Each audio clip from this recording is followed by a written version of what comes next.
Well, it finally happened. Not only did Sidious basically compare Tarkin to Vader, but THRAWN as well. But it all basically started with Zara and the Rebels. We really got to know Commander Zara. Now more she's being propped up by the Empire to ascend to the position of where Tarkin once stood. Is she worthy though? We will learn with time, as Darth Vader said, but what today's focus is about is finally we get to hear from Palpatine what he really thought about not only Tarkin, who is now deceased as the Death Star has been destroyed long ago, but also about THRAWN. In fact, there is a conversation right now happening in this comic on Coruscant after the Cloud City duel between Vader and Luke, where Darth Vader travels to the Imperial Palace to talk to his master. In that conversation, it is revealed the truth about THRAWN, about what Palpatine actually thought of THRAWN and how Vader might be inferior tactically to him. We're gonna talk about that shortly, but it starts in the Kessel mining facilities where stormtroopers are standing guard, and up above,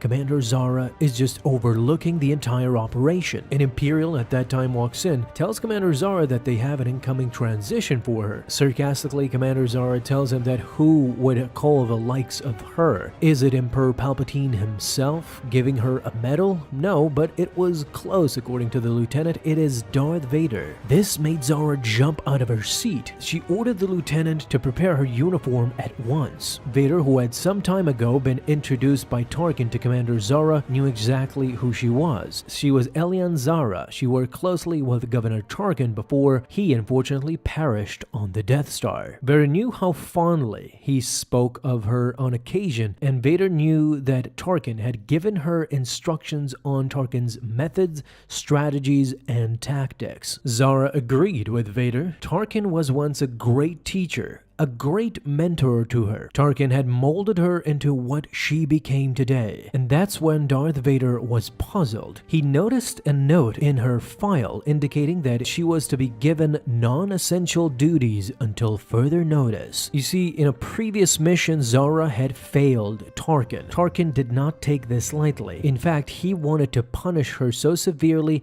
that he downgraded her position, and this left Zara disappointed but hungry for more in order to prove herself to Tarkin. But unfortunately, after his death, she now had no opportunity to have a chance of redeeming herself in Tarkin's eyes. Yes, Vader recognized the tactics of Tarkin. In fact, that sounded exactly like him. He once taught him something as well, on a world called Chandler's Folly. Vader found Tarkin's lessons on that planet to be instructive. Now, what Vader is specifically talking about here is issue number 18 of the Darth Vader 2018 comics, where Vader and Tarkin make a pact for Vader to have his sole weapon and by himself, and Tarkin together with a group of Imperials to hunt him down. Tarkin got the upper hand in the end, but Vader did not give up so easily, and it was basically concluded to be a draw. And that's what Vader is inferring to here. But he continues with Zara. He says she will have her opportunity for redemption if she denies the rebels. Vader was placing her in charge of the efforts to hunt down the remnants of the rebel fleet,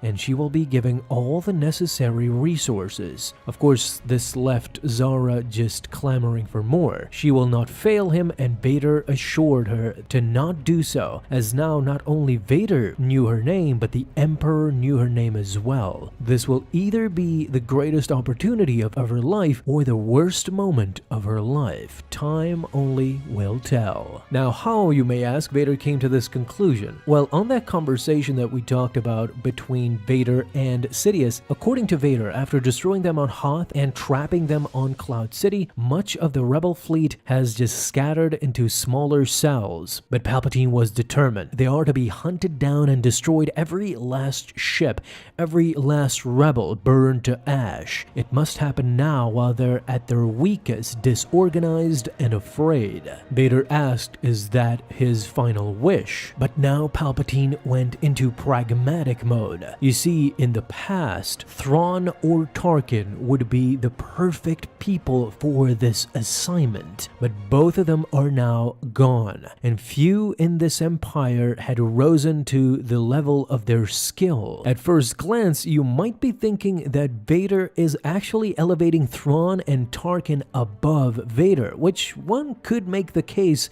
tactfully, not how mighty and powerful they are, that is of course Vader, but as far as military tactics, this revelation by Palpatine was something to behold really, that THRAWN and Tarkin would have been his first choice, but what he says afterwards kinda negates this. So he goes on to say, "I do not like delaying your search for the son of Anakin Skywalker, Lord Vader, but perhaps you must be the one to hunt down the remaining rebels." Is Sidious kind of mocking Vader here, trying to ease in the blow by telling him that he would have chosen THRAWN or Tarkin, but since they're gone, Vader needs to take charge. However, he is busy with pursuing Luke Skywalker. But in a surprising turn of events, Vader, the emotional wreck, does not get offended by this, or does not seem to be bothered in the slightest, or do not seem to be bothered, as he simply tells Palpatine, "No, there is another," referring to Commander Zara, of course, as he gives her the assignment to hunt down the rebels, while Vader pursues Luke Skywalker, his son. You see, both Palpatine and Vader at that time were focused a lot on finding Luke and turning him to the dark side, while the rebels were minuscule at this point. However, Palpatine knew the importance of crushing them while they were weak. So it would have been amazingly interesting if THRAWN or Tarkin were still alive. Would there be a conflict between Vader or those two, between THRAWN possibly, as militarily they were far superior thinkers than anybody else, maybe even Vader, who often gives in to his emotions. It's something to think about, but the mere mention of Palpatine uttering the words THRAWN or Tarkin leaves us unfortunately wanting for more, but both of those people, as Palpatine said, are gone. Now we can only see them getting mentioned once or twice there. What do you think would have been the Imperial military if THRAWN would have still been around? I mean, certainly there's an argument there to be made about THRAWN and Vader, and sandwiched in between it's Tarkin as well. These people were very, very aggressively pragmatic when it came time to military operations, tactics, and long-term results, not just short-term. In the Rebel series, you can actually see THRAWN being his mighty, mighty self with his big brain plays, and I would imagine that Tarkin and Vader were more so.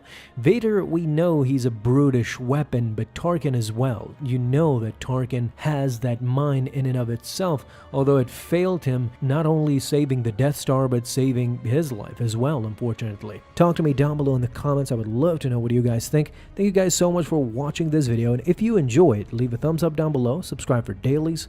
Now you can have an awesome day, Star Wars fans. I'll see you in the next videos, and may the Force be with you. Until then.